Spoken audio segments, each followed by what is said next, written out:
Hello friends, it's Julie, and today I'm going to show you a little bit, all of it. The craft room, my office, they're the same room, and give you a tour of what it's like before I do a big declutter. A little while ago I mentioned one of my goals was to have everything that is my responsibility in this room, except for things that belong in other rooms, like I've got a chair and a mug, things like that. The things that go in other rooms will stay in those rooms, but other things like my craft supplies, my office, my journaling, I want to try to fit into this one room because I want to minimize and be able to find what I need.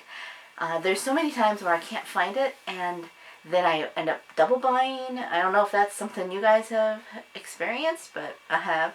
And just to have that mental load of all of that clutter that is somewhere back there, but I don't know what I have. I thought if I could contain it into one small space, then I could also get rid of things that I don't need, and then I can actually work on projects without having to go dig in the basement or in the closets, whatever. Right now I'm sitting in here and I had to jiggle around it for a little bit of room here for my tripod so it could videotape me. That's how bad it is. However, I did work on this room last week, just to do an overall, get rid of stuff, and then I thought I should probably videotape this so you can see the process.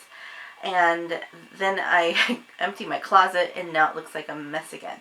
But I will explain all that as I go, and you get to see like the raw mess, because whenever you're doing a declutter, it's messier. It's a messy process. So without further ado, let's take a look at what I got. Alright, here's my door. It has the Kanban board still on it. Working on taxes. I'm actually getting quite far on that goal. And here it is, guys. Here's the place. Alright, so you walk in. To the right is my desk, which you have seen a little bit before. And I have my cart, a garbage can, and I have a little bit of a mess to pick up on my desk, but it's not too bad right now. And my goal is to have, this will be the only books that I have, which is kind of hard for me being a former English major. And then I've got some journaling supplies here, some extras. These are things that I either have to return to somebody or it's overflow. And then the top are kind of my snacks. Because we're just off the kitchen, this is the grocery bags. I don't see it here when the door is closed, which is most often. Okay, so this is a 1940s house, and they have some built-ins, and this is one of them. You can see the lovely pistachio color inside. It's very bright. This is a corner I've got to excavate. And then this is the table that I video on, and the leaf comes up and a leg comes out. It's really cool. Okay, ready for this? Here are, right here in the middle of the room, this is the stuff that was in the closet, that little closet back there, which goes maybe to there. This all was in it. You know what this stuff is my yarn rep, the last of my yarn rep bags. And I have some downstairs, but I just kept one or two companies up here because I thought they wanted it from me sooner, but apparently they don't, so now they're going to go in storage because the temporary solution has been long term. So those are all going to get moved. This is garbage. There's one of my spinning wheels. And then I'm going to just take you over here. So this is more of the yarn. Okay, if anybody wants to be a minimalist, don't become a yarn rep. Because this was just one or two companies. And I had like 7 or 8. So it took up, I needed a big car. And there's my little closet in there that's got a curtain rod, and I can't really get back there very easily right now. But I just have a couple little shelves. Well, we'll take a better tour once I get this excavated. And then I have this shelf, these two shelves over here. Here is the metal grid shelves, and then this is a utility shelf. And I have on here most of what my selling stuff. Here is what's on listed. I don't have a lot listed right now. I have to get on that. What I want to list and sell. I've got some of my junk journaling supplies, my sewing machine. There's an art kit. On the bottom are some Oh, more garbage. There's garbage. Some containers, empty containers. Then this utility shelf, I'm not really sure yet what I'm going to do with it. Because I've got, here's my sewing kit up there. I've got random things sticking out. Keurig, because we don't really use it now. But we don't want to put it into deep storage. So, like I said, I'm off the kitchen. Some things overflow. My purses. This is a ugly bin, which I want to paint. And it's just random stuff. It's like the catch-all of I don't know where to put this. I've got a return to Lane Bryant here. And here on the bottom two shelves, the remainder bit of my papers, my junk journaling supplies. So that's something that I just recently reorganized so I could have it handy, but not messy. And then at the end here is my little filing cabinet with my paper supplies and my printer. And then my husband's pegboard back there, that's a project he hasn't finished yet. Yeah, and there's Natural Grocers bag. They had a freebie bag last week. So that is the office. Now, office/craft room. So the plan is to get all of this downstairs so I have more room to come out. And then to probably clean out that closet. Let me just show you what I'm dealing with. This is kind of my crafts. These are my craft supplies. So the top here is my gnome making stuff. Then I've got random supplies. This used to be really organized, but it's not now. It's just kind of like throw it in, put it away. Spinning, knitting, paper crafting, all kinds of stuff. So I want to have this as basically supplies and projects. So I can just quickly pull them out onto this table, craft, and then when I'm done, put them back in. So that's my goal.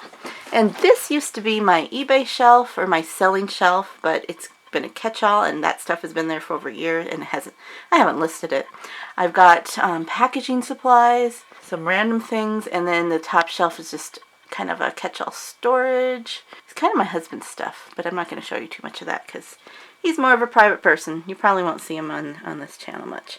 So lovely pistachio green doors and pink shelves. The lady who lived here, she was kind of a colorful person. So you've got this 1940s farmhouse, ranch house, and she had quite the bright, colorful taste. So that is my tour. I'm gonna leave the camera on while I do some trying to move these boxes and bins downstairs, or at least to a spot where my husband can tote them downstairs for me, because with my autoimmune issues, RA and stuff, I really can't carry them all myself. So but at least it'll be out of the room. And then just also to keep in mind, this room isn't very big. I don't think you could, well, you probably could fit a queen size bed in here, but you probably couldn't walk around on both sides of it. So it's not a huge room, but it is technically a bedroom. Probably a single bed was probably put in here at the time. So I hope you like this clean with me kind of video, and hopefully it'll encourage you to maybe do something, get up and do something in yours. If I can do it with my limited energy and stuff, then maybe you can too. Oh, and because I can't work for long periods at a time without getting tired, yay, this will be slow. It might take days or it might take all day. So just keep that in mind too. So let's get started.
So, I think I'm done for now because I'm getting tired. My hands are starting to hurt. If you saw lifting all those things, moving things, it might not seem like a lot, but if you got RA or other autoimmune issues, sometimes I did more probably than I thought I could, which is good because that means the autoimmune protocol diet is working. So I'm just going to show you now how this looks. I take, I'll just show you. So now we can get to the closet, and I have put the extra bins and stuff over here. Those bins that I emptied out, and these are my bins, so then I can fill these up with things in the closet. I've got a few hanging things. I did a little Poshmark before, and there's a few things that I have listed on Poshmark. There's a blanket there that I don't want the moths to get, so it's very preserved. And if we can go around the corner, I've got one bin down here, which I will have other supplies here. I do have a couple blankets, which will move when we get something for our bedroom. One more yarn company in here. I've got another shelf. I've put my wrapping paper up here because I don't have any other place to put it, but I think I'm going to get rid of it because I didn't even use it this year. I'm just getting into gift bags, so I might donate that, or maybe I'll use it in my junk journals, maybe. And then the big part was this main area. I have emptied out of all of those boxes and bins, and I put them right outside the door here into the kitchen area, so then it's going to be annoying to walk around there. So there's some bags that I can take down there, and some bags, boxes my husband will have to do. So now I have a place to put my spinning wheel and my spinning chair, and then these two boxes are donation. This is return. So that is a big, big difference for here. Big functionality. I can actually walk around. I can almost do yoga here. Almost, once I get these two donation boxes done. And then I think the next project will be this closet, to redo it. Because once this is redone, I can use it and be more functional. I can put things inside it. So thanks for taking a journey along with me, and we'll see more transformations maybe as we do this. Maybe we'll do this as a series, but maybe we can do a little declutter with me. Perhaps you can do it along with me. Otherwise, this is where I spend most of my day. Right here, guys. It's my little creative fun spot. So thanks so much, guys. I hope you have a joyful day. No postscript today, so I'm just tired. And that's it. That's all, folks. Bye-bye.